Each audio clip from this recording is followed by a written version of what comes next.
land use plan. And, you know, you guys have looked around, you've had input from citizens and staff members and what have you. It seems like you know, the thinking is that we're pretty sold on the idea that that's the proper land use for pretty much the northern border,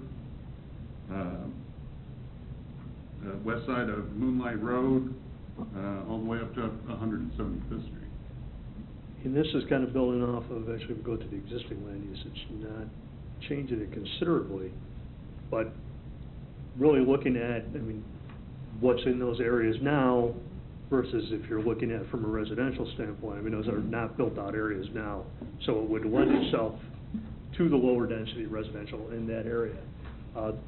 Other areas, as we get more towards the core of the city, if you will, the transportation network, the ability to provide services more efficiently to the or to the higher density, you really want to bring that more into the core of the area, closer to the transportation network and existing infrastructure. So that's really where that decision making was going, and as we went through the process, and what we heard from the public is that that would be the area for lower density residential, as opposed to trying to extend higher density into an area that's really not, doesn't have any of the infrastructure or any of the accommodations to take place right now.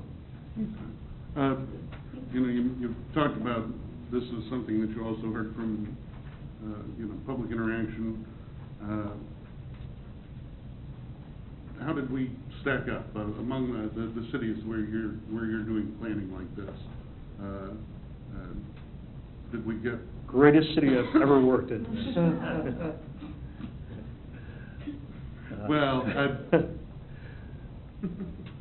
I appreciate the sentiment. From a public input standpoint, or? Yeah, no, that's, I mean, did we do a sufficient job in engaging the public according to what you see when you go from community to community? Oh, absolutely. I think the effort that was put forth was exactly what you need to do. I think the response was very good. The response that we got from the public was excellent. I think the community was very engaged in the process. And the opportunities that were afforded were similar to, if not more so, than what other communities offer. I mean, we emphasize public engagement in every project we work on because we think it's so important. Which is why we offer everything from traditional outreach to face-to-face meetings to the website and the mapping tool and all those things. There are some communities that we come into that say, now we've engaged the public before, it didn't go well. What does that mean? I mean, no, that's exactly why you probably need to do it even better.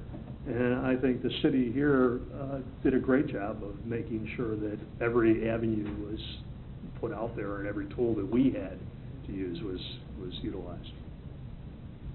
You get a lot of people using that SMAP tool? Yes.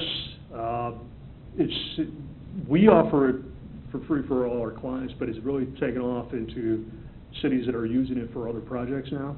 The city of Dallas just took it on for looking at a whole range of different projects, and we're not even working in the city of Dallas or anything, but they're using that tool. So it's really becoming a great way. People's expectations, let's say, of kind of social media and outreach are changing. People want to be able to do things in a variety of different ways, and this is one more tool that gives people an opportunity to do that.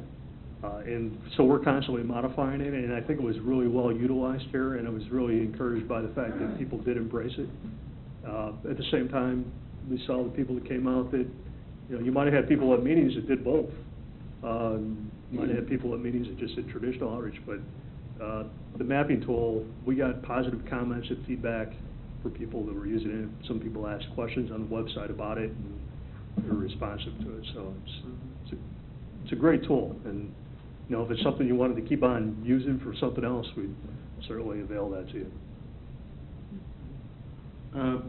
One last thing about the public involvement. When it comes to Section 9 with image and identity, you know, how much of this is Houseo Levine, that starts on page 111. How much of this is analysis from Houseo Levine, looking at what we've got here? How much of this is input from the community, and how much of it's, I think Christie was talking earlier about stuff that's maybe easily actionable.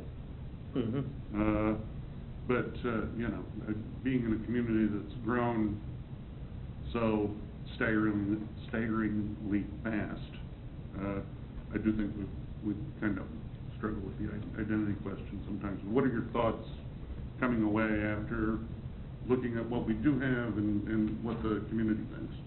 I think there is a struggle of identity, and for some reasons you just articulated. The city grew fast. People started to struggle with and continue, are we a bedroom community, or are we a self-sustaining commercial destination mixed in with the community identity? Is it a starter home community? We heard a lot of people saying, you know, where do I go from here? I want to be able to stay. What does Gardner want to be was often a question that, you know, we would pose, but would also be posed back of like, well, we're not sure.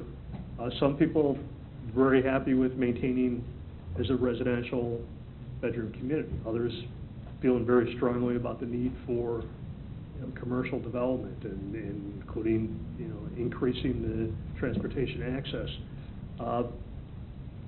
The assets that the community have, I think, are wonderful. That basis of, you could strip away all the growth and everything that occurred. You have a great faith-based community. We sat and we met with the faith-based leaders. I've got great input from them. It's, you know, surprising how wide-ranging and reaching all those leaders are in their different churches and organizations. I think there's a great history here. People outside of Gardner know the city for the Johnson County Fair. You know, so there's a lot of things that are traditional things that give it identity, that are starting points. There's communities we work in that, you know, they're not only just a bedroom community, they're a subdivision community, and they don't have any character. Gardner's got some great character and identity and history here to build off of. But I think some of the key things going forward are going to be, you know, do we want to continue to embrace development? Do we want to, you know, slow it down? Do we want to grow wide? But those are policy decisions over the next 10, 20 years of exactly, you know, defining the future character of the community. But for sure, there's a strong history here that I think tells a story and shouldn't be lost as the city grows. And that's my personal opinion. You certainly don't want to lose the identity that you do have. Christie, go ahead. In your experience and just looking through and all the conversations you've been involved in, what would you say is the city's most beneficial asset? I don't know if there's one, but juxtaposition to some great activity generators in location. I mean, the airport, New Century, the intermodal facility, the location, 2 interchanges on an interstate. I mean, the city has some great locational benefits. It's also it's a safe city. It's a family-oriented city. You know, those are all positives, and I don't rate, because it's different things for different people. So what's might be important to one is not as important to another. The fact that it's a good, safe place to raise a family is important to many people. The fact that it's a good location along the interstate is important to others. So those are all those things that kind of go together, but there are definitely some great things that I think that the city has to build off of going forward. Have you done any of these types of plans for communities that are close in proximity to an intermodal site? Yes. VR? Yes. Not in the same character, obviously, but other types of development. But remember this, you know, we're in the Chicago, we're for Chicago, so Chicago is a huge hub for intermodal and multimodal, as is, I've worked a lot of work in Omaha as well. So the influence from a for jobs and